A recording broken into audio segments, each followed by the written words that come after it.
పరం శాంతి. జ్ఞానం మీకు అవగాహన మరియు వివేకాన్ని ఇస్తుంది, ఎవరిని స్మృతి చేయాలి, ఎవరిని స్మృతి చేయకూడదు అని. ఇంకా ఆత్మ అంతర్ముఖం అయినప్పుడే ఆత్మస్వరూపంగా తయారవుతుంది. అప్పుడు ఆత్మకు పూర్తి నాలెడ్జ్ వస్తుంది.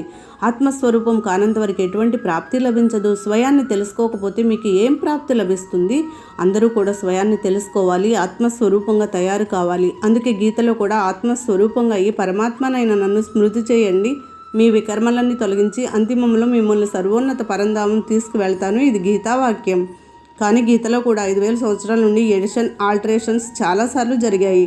అందువల్ల గీతలో ఉండే మెయిన్ అర్థమే మారిపోయింది. కర్మణ్యవాధికారస్తే మా ఫలేషు కదాచన. కానీ ఈ రోజులు కర్మ యొక్క థియరీ కూడా నమ్మడం లేదు ప్రజలు. ఆత్మ యొక్క జ్ఞానాన్ని తప్పుగా ఇస్తున్నారు. కాబట్టి ఆత్మస్వరూపం అయినప్పుడు మీ రియల్ ఉనికిని గుర్తిస్తారు. నా పరంపిత ఎవరు, నా రచయిత ఎవరు అని.